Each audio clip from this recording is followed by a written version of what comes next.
Bonjour à toutes et à tous. 4 heures de discussion, pas un communiqué officiel pour l'heure, sinon conférence de presse des responsables du parti Les Démocrates à leur sortie d'audience.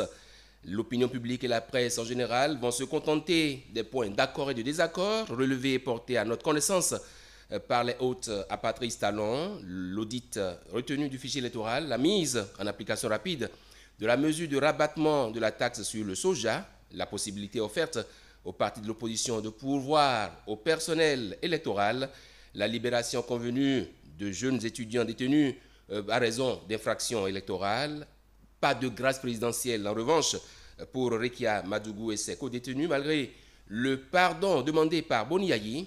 Laissons un code de la République, un code de la République. Parfois, le pardon peut être une faute, a rétorqué Patrice Talon. Reste maintenant à explorer la voie de l'amnistie dont le dossier est enrôlé par la présente session parlementaire. Et quelle chance pour cette loi d'aboutir malgré la présence de l'opposition au Parlement? Sous quels auspices s'annoncent les prochaines relations entre Patrice Talon et l'opposition portée par les démocrates? Boni Yayi, nouveau chef de file de l'opposition, prend-il ainsi ses marques? Montre-t-il la voie royale, celle de la vraie bataille de l'opposition à Paul Hongpè qu'il envisage rencontrer incessamment? Voilà autant de questions qui vont alimenter entrevue de ce jour. Et pour cette causerie, Joël Ataï-Guédégbé, bonjour. Bonjour, monsieur. Vous êtes expert en gouvernance. Agenda plutôt chargé pour Patrice Talon. Il a rencontré il y a 2 jours la classe politique, les démocrates en l'occurrence. Et hier, il a rencontré l'ancien président de Nsefo Soglo. Est-ce que vous comprenez un peu le sens de ces différentes démarches-là?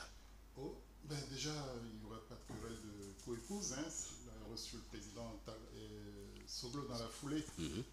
On se posait même la question de savoir pourquoi les anciens chefs d'État ou comment est-ce qu'ils les rencontreraient désormais, d'autant que le président Yaïboni a franchi le pas d'être plus activement dans la politique en prenant la tête du parti Les Démocrates.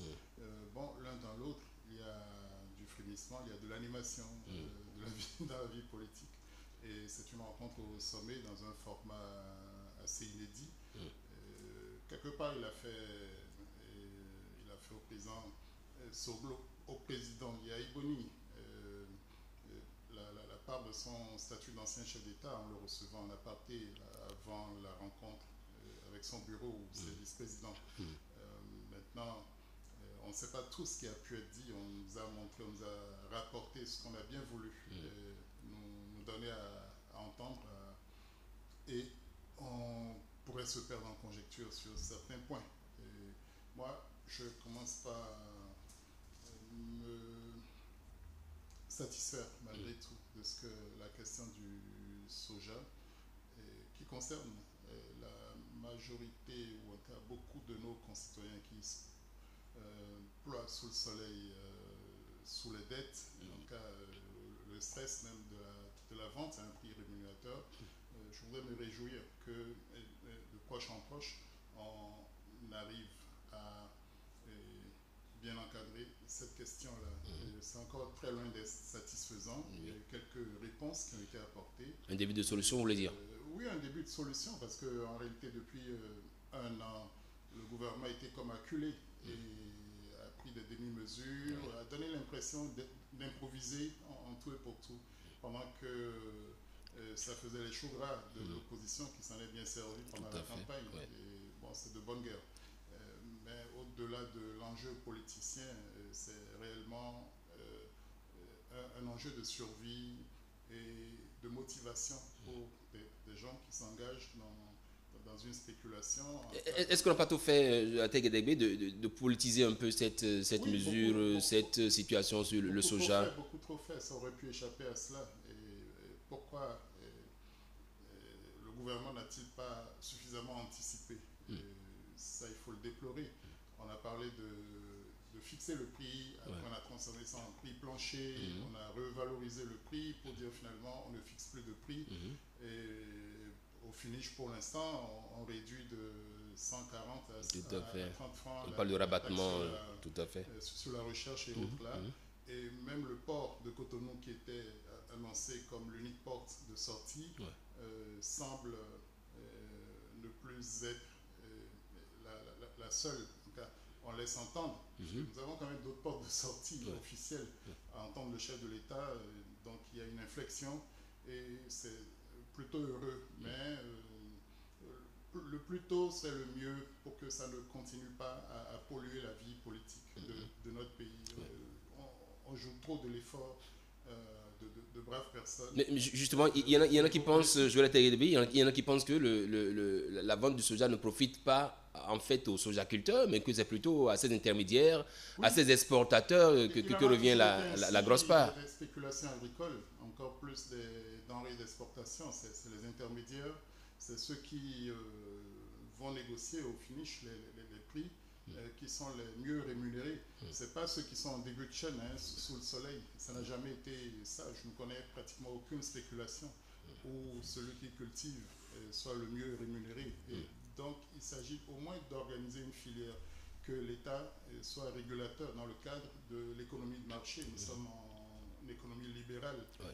Donc, mais on a l'impression que l'État est assez nostalgique de certaines formes de monopole. Depuis la fin de la conférence nationale, on a toujours tergiversé dans les faits.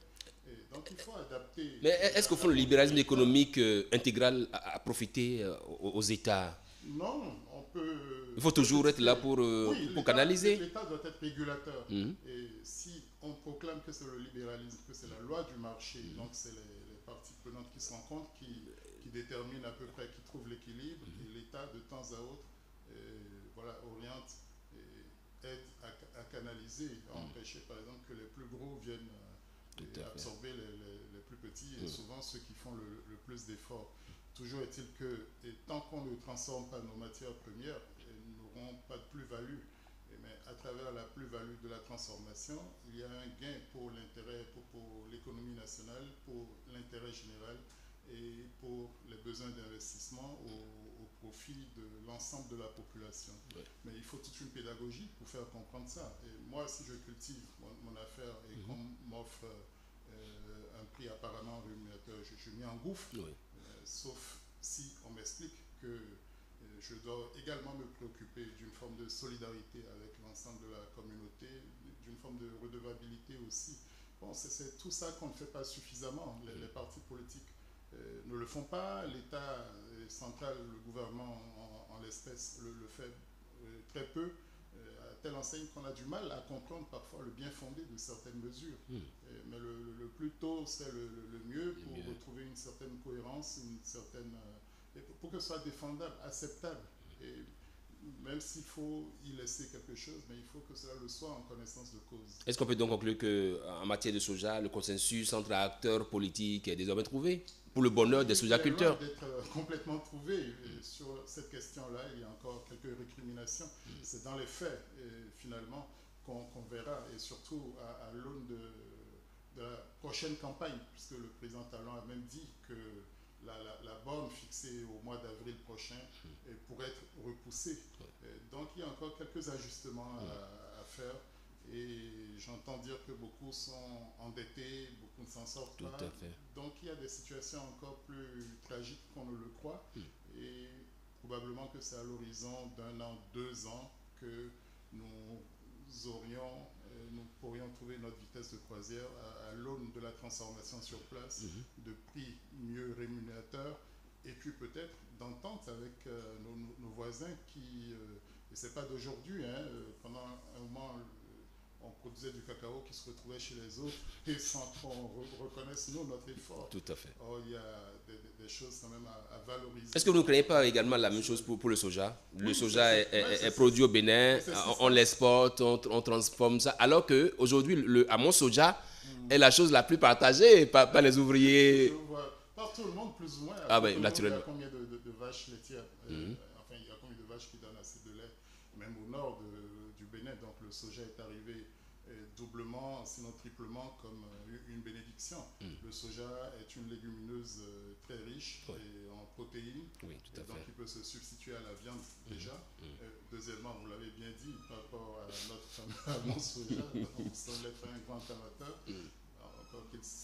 semble que ce soit un peu trop riche. Oui, Bon, c'est et puis cela. troisièmement, et pour l'assolement des terres, Tout à fait. c'est encore plus Le lait de intéressant soja, que par le exemple, il coton. y a du lait de Ah soja, oui, le il y lait, a même les germes de soja, la permettent de farine faire de la soja et la tout. farine pour les bébés. Tout à fait.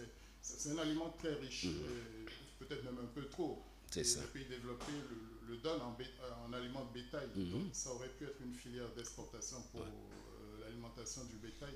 Mais vous venez de le dire, on le transforme en moult sous-produits. Tout à fait. Et donc à nous de nous engager là-dedans. Il paraît qu'on est parti de 5000 tonnes à 800 000 ou bien à 500 000 et qu'on ambitionne d'aller à 1 million. L'essentiel est qu'on maîtrise. Parce que ça fait l'objet de convoitise quand même de ces opérateurs économiques qui viennent d'ailleurs, parce qu'ils ils en profitent assez là. C'est de bonne guerre. Si je suis un intermédiaire et que c'est demandé sur le marché international, où moi j'ai accès, ben, je m'arrange pour peut-être même l'acheter en pied aux pauvres paysans qui sont pressés de récupérer leur mise. Et puis après, je fais les bénéfices pour moi. Mais on ne peut pas se réduire à ça. Et ce courtage-là, cette forme de commerce à petite vue ne développe pas un pays. Ça enrichit peut-être quelques-uns, mais il faut penser plus à l'intérêt général. Et c'est à travers ça que chacun de nous aura son intérêt particulier satisfait. Comme si l'économique tenait le politique en état. Il faut le croire, et encourager quand même l'État à persévérer dans la diversification des filières agricoles. On ne peut pas s'adonner à la monoculture, que ce soit du coton, du palmier à huile et autres. C'est dans la diversification. Y compris le cacao, il paraît que ça se cultive chez nous aussi, le cacao. En ce moment. Ah ben oui, je ne voudrais pas vous faire l'affront de dire que vous êtes un cacaoculteur. Non, que vous n'étiez pas né. Ah oui, c'est clair, c'est clair, j'en conviens, je suis d'accord. Je voudrais simplement rappeler à nos compatriotes que Niaouli, au-delà d'Alada, a été une grande station de recherche agricole, tropicale, en plus de Pobek, qui est là le fer de lance en matière de palmier à huile dans le monde. Donc Niaouli était principalement la station dédiée au cacao, au café. Et l'histoire raconte que c'est pratiquement d'ici que le gouverneur reste promoteur de ces spéculations, qui a été chassé, qui a été malmené par les Béninois. Et c'est d'ici qu'il a amené ces projets vers la Côte d'Ivoire pour ce que nous savons désormais. On n'a pas la même étendue que la Côte d'Ivoire.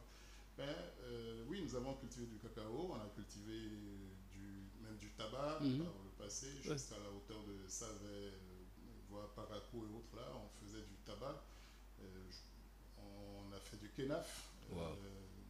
À Boycon, on avait des usines de transformation. Donc on a perdu notre outil industriel pendant un moment, nos capacités de production. Même le café cacao, pendant la Révolution, à travers les fermes d'État, a été redéveloppé à Kétou. Je crois que c'est à peu près à la même hauteur, à la même latitude que Niaouli et autres là. Donc on avait quelques capacités, quelques possibilités. Et quand on voit ce qu'un pays comme la Sierra Leone fait avec une niche dans le café, oui, il est possible de relancer ces choses-là à une échelle maîtrisable et de bout en bout.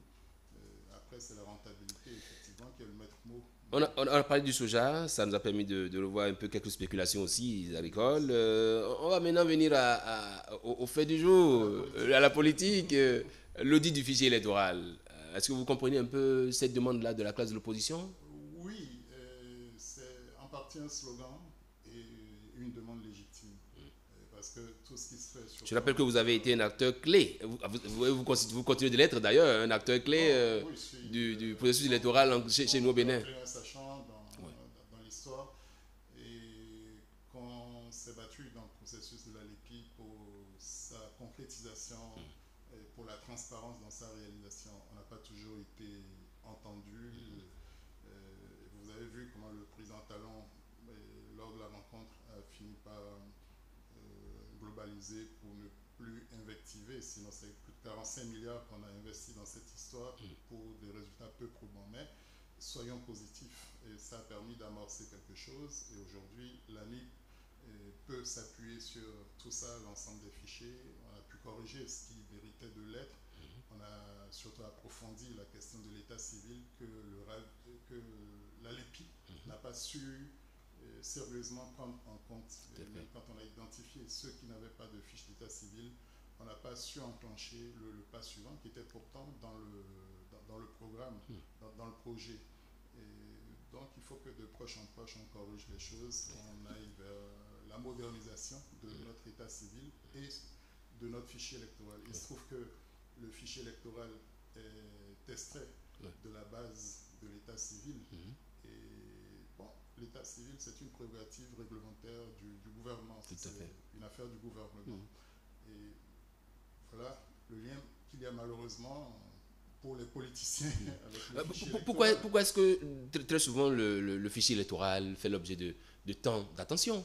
Non, c'est vrai que le fichier électoral est la pierre angulaire d'une élection. Si on ne peut pas identifier l'électeur, comprenez donc que même les morts puissent voter, que les étrangers puissent le faire, les mineurs, tous ceux qui ne devraient pas, alors auraient porte ouverte pour aller voter. Ça fausse déjà la compétition. Le président Talon a été très loin en disant que même sur la question du taux de participation, on ne peut pas rigoureusement dire que nous avons pour l'instant une base de votants vivants et donc considérable comme électeurs en tant que tel. Donc il y a quelques zones grises qui subsistent et donc c'est le consensus, un effort de confiance de part et d'autre qui permet de fonctionner. On l'a fait avec l'ancienne manière d'établir les listes sous les manguiers et manuellement. Manuellement, oui. On se surveillait, mais il y avait trop d'ouverture au témoignage à la fraude. Pour tout dire, on a en 2023, quand Éric Ondeté et les siens parlaient d'audit du fichier électoral, le gouvernement ou le mandataire de la NIP qui a fait droit, mais heureusement qu'ils sont corrigés parce qu'il n'y a pas eu effectivement audit. Même en 2011-2012, quand la francophonie a délégué le général Siaka Sangaré et quelques experts pour le dit audit réclamé par l'opposition, on n'y a pas été parce qu'on a été bloqué par au moins deux choses. La loi sur les libertés tout à fait, qui ne permettent pas d'accéder aux bases, à la base sur les données individuelles et personnelles sans une autorisation espèce. Et donc cela ne fut pas donné. Tout à fait. Et la dernière fois, ça n'a pas pu être mise. Deuxièmement, voilà, on n'a pas pu vérifier la fiabilité de la liste. Et des outils comme M. Éric Ondeté le soulignait. Donc le chef de l'État a marqué la plus grande ouverture pour l'évaluation du système. Et c'est à bon droit que l'opposition, que n'importe quel parti le réclamerait. Et après, et j'en suis heureux. Et pendant longtemps, la classe politique a pensé que c'était à elle de faire. Non, elle a juste pour rôle de contrôler ce qui se fait et ce qui va servir à la compétition. Vous ne pouvez pas être compétiteur et en même temps arbitre. Est-ce que vous ne craignez pas que ce qui s'est passé en 2012 vienne à nouveau? Parce que là, il y aura également ce blocage lié à cette loi sur les libertés. On l'a eu à l'occasion des législatives. Et il faut saluer les démocrates qui ont fermé les yeux sur ça. C'est ça le consensus, c'est un peu l'accord tacite de certains pour ne pas empêcher les choses de se faire. Est-ce qu'au fond, l'un n'était pas l'autre? Parce qu'il y a quelques jours, on a interpellé le gouvernement par rapport à la nomination de Rwanda à la tête de la NIP. On dit que c'est du travail fait par la NIP que va se tirer le fichier électoral. On n'a plus entendu les démocrates en parler. Et ça peut continuer de trotter dans la tête de quelques-uns. Et l'appel à candidature qu'on n'a pas vu, mais s'il a eu lieu, n'a pas précisé de conditions de nationalité apparemment. Et de plus en plus, la pratique dans beaucoup de pays est de faire appel aux compétences sans considération de la nationalité. Maintenant, on peut choisir de spécifier, d'avoir des exigences par rapport à la sécurité nationale, par rapport à je ne sais quelle autre considération, pour dire non, ça c'est un domaine réservé aux nationaux, souverainement. Donc, on ne l'a pas fait, mais comme on dit, peu importe la couleur du chat, pourvu qu'il attrape la souris. Et là, on est dans un domaine technique. Il s'agit de récupérer un savoir-faire. Va-t-il falloir dans ce cas faire appel à un expert pour venir auditer, ou alors les partis politiques peuvent se porter d'eux-mêmes, les responsables peuvent se porter d'eux-mêmes pour pouvoir cette compétence-là? Parce qu'Éric, on était un peu officier, ouais. mais même lui n'a pas la capacité d'aller jusqu'au bout. À un certain moment, il faut faire. Ouais. Et le président les a encouragés à être inclusifs, à rassembler même l'ensemble de la classe politique dans ce sens et à marquer la volonté, l'engagement du gouvernement à soutenir cela. Tout Je à pense fait. que c'est la décision la plus encourageante en guillemets qui a été obtenue. Mais il y a eu quelques biais. On a pu laisser entendre aux uns aux autres qu'on reviendrait à l'ancienne façon de faire. À la délivrance Non, dans la fourniture du personnel électoral. Ouais. Bon. Vous voulez parler de comment est-ce que les différentes de l'opposition de la mouvance. Oui. Ah, mais si vous voulez, on va plutôt écouter cet extrait. C'est une exclusivité de l'ORTV. On va suivre ce que Patrice Talon et Roumleté ont pu se dire par rapport à cette question. Là, c'est la Cour constitutionnelle. Oui. Puisque c'est votre sensibilité politique qui a désigné tous les membres de la Cour, à l'Assemblée nationale comme au gouvernement, par le président de la République, si vous suggériez à l'un d'entre eux de démissionner, vous ouvriez la porte à quelqu'un de l'opposition ou des démocrates, et toute la nation verra que quelque chose a été fait. Ce sera formidable. Vous avez tous les moyens de loger cette personne quelque part d'autre. Vous savez comment ça s'appelle? Non, président. C'est une manipulation. Oui. Président Yagoni, vous avez entendu ce qu'il a dit? Vous avez été ancien président de la République. Vous avez entendu ce qu'il a dit? Oui. Il voulait dire que... Moi, je sais ce qu'il a dit. Il veut qu'on manipule. Non, que vous suggérez. Non, il veut qu'on manipule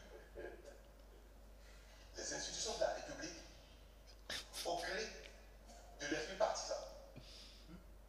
C'est l'esprit partisan qui détermine aujourd'hui la manière dont, constamment, il faut manipuler les institutions. C'est très grave ce qu'il nous dit, M. le Président.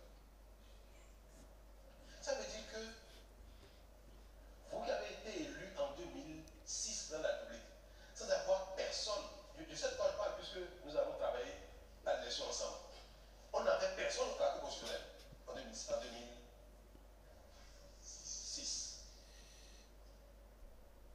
En 2007, Patrice Talon n'avait personne au Parlement, à la Cour constitutionnelle. C'est bien passé. En 2023, les démocrates sont allés aux élections, ils ont eu devenu députés, même le député que le BR, sans avoir quelqu'un à la Cour constitutionnelle.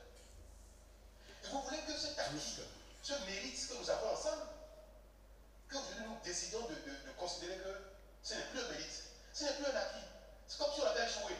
Faire ça, me suggérer de faire ça, c'est comme si nous reconnaissons que nous avons échoué en matière de responsabilité, de dignité, d'intangibilité de nos institutions politiques. Si on fait ça, c'est un aveu d'échec. Or, nous avons réussi. Pourquoi voulez-vous qu'on remette en cause quelque chose qui est notre fierté? Juste parce que vous voulez avoir quelqu'un là-bas. Parce que vous voulez avoir quelqu'un là-bas. Vous êtes qui par rapport à la République? Le Bénin est au-dessus de chacun de nous. Le Bénin est au-dessus des partis politiques. Les institutions de la Bénin doivent être traitées avec respect. Et ceux qui y sont, qui tiennent la légitimité de ce que la légitimité du peuple par les institutions, l'Assemblée, dans la République, et qui ont donné jusqu'à maintenant satisfaction à la République, il ne faut pas faire ça. Vous posez la question à n'importe quel Béninois qui vous dira, au Bénin, la Cour constitutionnelle c'est comme ça. Les cours constitutionnelles. Au Bénin, les Sénats, c'est comme ça qu'il faut donner tout ça à les Béninois.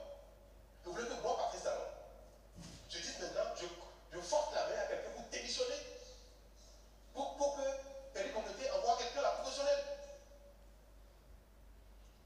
Mais c'est pas bien de penser dans le terme constitutionnel. Alors, retour plateau, donc, est-ce que vous savez décrypter un peu cette séquence-là, exclusivité de l'ORTV? C'est à la limite du tragicomique, hein, mais sauf le respect. C'est des humains qui peuvent faire rire sur des questions graves. Non, là, un mélange de questions de principe et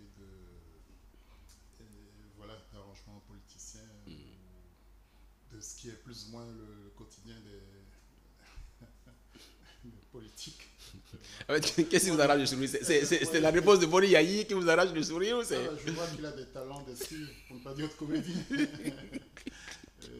peut-être qu'à ce niveau, c'est la posture qui est sérieuse pour ne pas avoir désapprouvé le membre de sa délégation qui l'a mis dans le pétrin ou dans une mauvaise posture.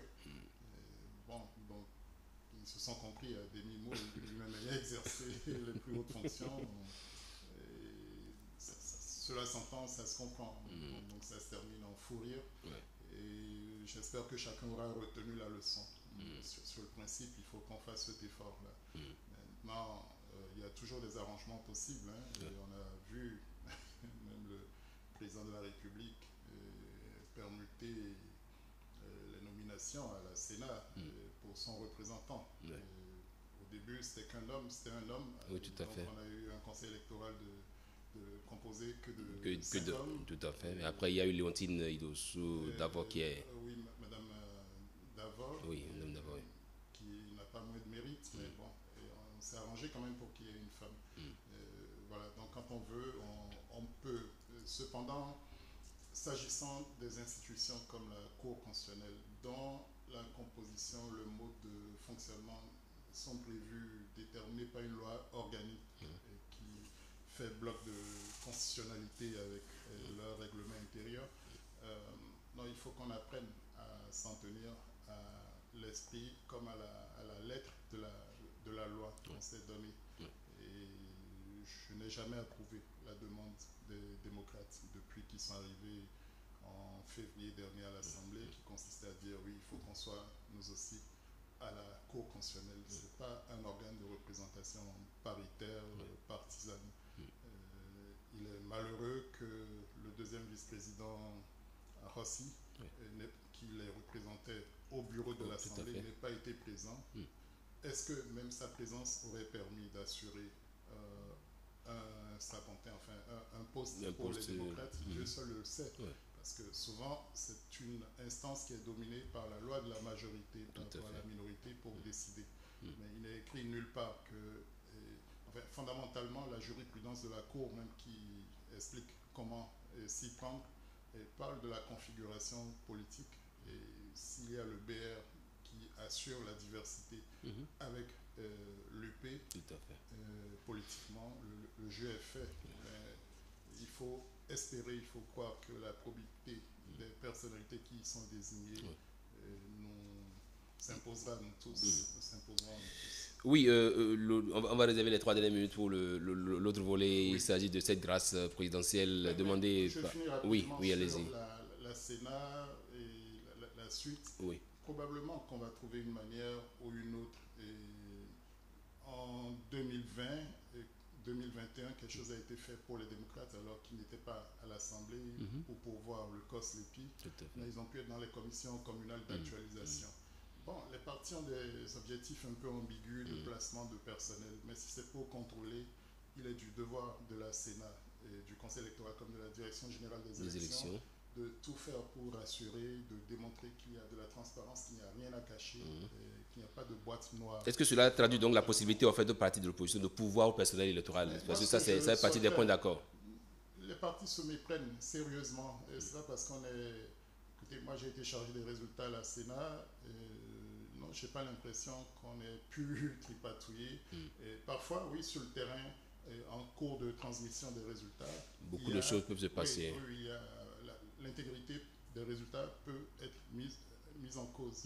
Mais il faut travailler sur la traçabilité, sur les processus de transparence depuis le bureau de vote, s'assurer que les droits et obligations soient respectés et que les partis politiques aujourd'hui qui ont en plus le financement public se fassent effectivement représenter dans les postes de vote, les centres de vote. Ça leur permet d'avoir un œil, d'avoir un regard. C'est le premier niveau de transparence qui leur soit. Des délégués performés et des délégués à l'abri également du besoin, qui soient difficiles à... Bien encadrés, bien formés. Et au niveau d'arrondissement, on a obtenu la compilation. Mais ça n'existait pas avant. C'est encore un autre niveau de contrôle formidable. Quand on a pu être là, il n'y en a que 546. Je ne vois pas qui pourrait modifier quoi que ce soit. Dernier sujet, il s'agit de cette grâce présidentielle. Patrice Talon dit qu'il y a des pardons qui peuvent être une faute. Est-ce que vous comprenez un peu cette fermeté-là de Patrice Talon au sujet du dossier Rekia Madougou et compagnie et consorts? Oui, je peux comprendre et c'est difficile à entendre. Quand on connaît les personnes en cause ou quand on pense simplement que c'est des personnes aussi qui sont désormais privées de liberté, c'est leurs proches qui sont même empêchés de les voir. Et je pense à leur progéniture. Qu'est-ce que leurs enfants ont fait pour ne pas avoir le droit de leur rendre visite, à tout le moins. Et donc, il y a encore à corriger beaucoup de choses dans notre régime carcéral. Maintenant, si c'est la loi sur le terrorisme et autres là, qui amène au caractère incompressible des peines qui empêchent de gracier, qu'on le dise, et si on tient à maintenir la loi en l'état, qu'on l'assume. Le chef de l'État est courageux, il est paradoxal, surtout en se posant comme ça. Mais il a fait la nuance. C'est vrai, si on prend que le bout de phrase, je ne compte pas gracier, Madame Rekia Madougou, ça peut heurter. Il a tenté d'expliquer que la grâce, le pardon peut être une faute dans certaines situations. Et il a expliqué, et je ne veux pas être son exégète, mais il a essayé d'expliquer que quand la faute est commise à l'endroit du pays, il lui paraît presque impardonnable. Elle lui paraît, pardon, presque impardonnable. Mais que à son niveau personnel, il y a toujours une ouverture. C'est rassurant. Et donc, je crois qu'on n'est qu'au début des échanges. C'est maintenant qu'on entend de plus en plus les uns et les autres parler. Le président Boni Yahi a présenté des excuses au nom de ceux qui sont détenus, voire de ceux qui sont à l'étranger et qui sont sortis sans y avoir été chassés officiellement selon le président de la République. Quelle garantie offrons-nous d'une justice impartiale, indépendante, pour que le droit soit dit et si les uns et les autres finissent par se rendre devant leur justice? Il faut qu'on fasse confiance à nos institutions, mais il faut aussi que ces institutions rassurent. Deuxièmement, l'amnistie est un moyen pour les politiques de s'auto-amnistier, de s'arranger entre eux.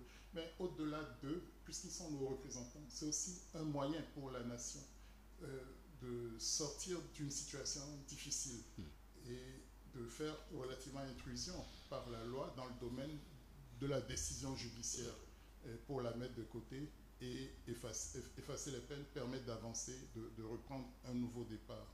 Il y a eu plus grave ailleurs, il y a eu plus grave chez nous, et je n'ai pas la décision, je n'ai pas la prétention de l'avoir. On ne peut que faire le plaidoyer pour que l'un dans l'autre, nous trouvions les moyens de réinventer notre concorde nationale, même si certains doivent expier leur peine, et parce que ça fait partie du vivre ensemble.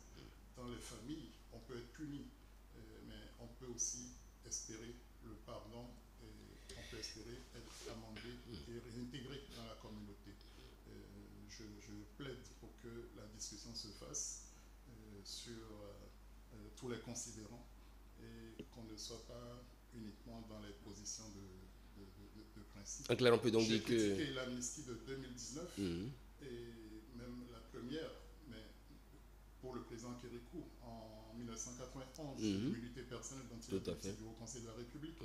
Mais on a vu, à contrario, que ça nous a peut-être permis de vivre ensemble, de faire un pas en avant. Et à regret, on n'a pas résolu d'autres problèmes. Peut-être qu'on a développé une forme d'impunité.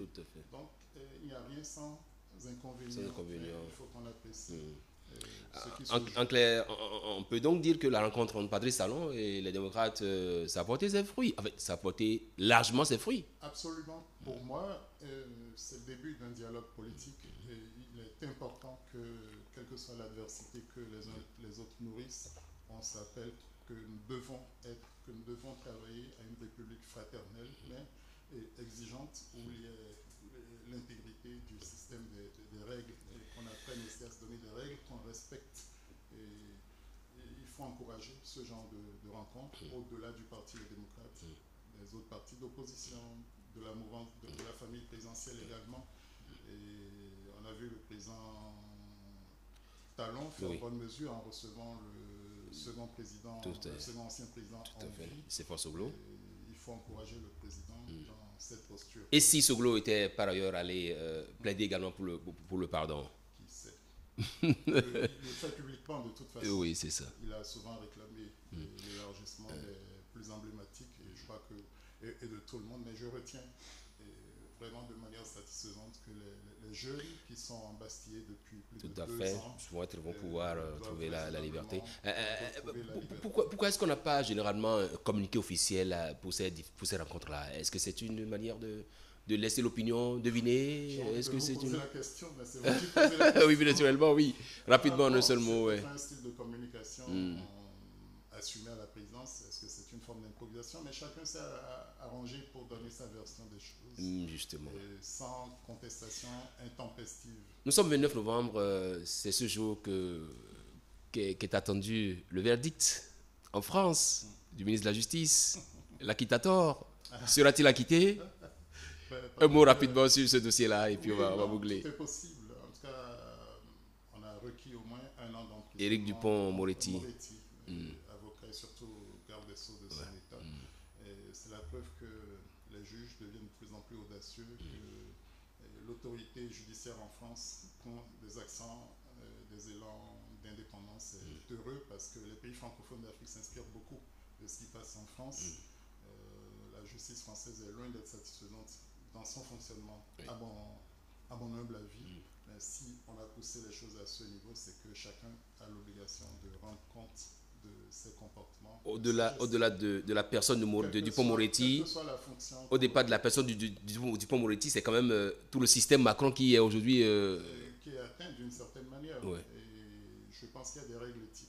Il y a des codes du gouvernement dans ces pays qui font qu'à partir d'un certain niveau de vulnérabilité ou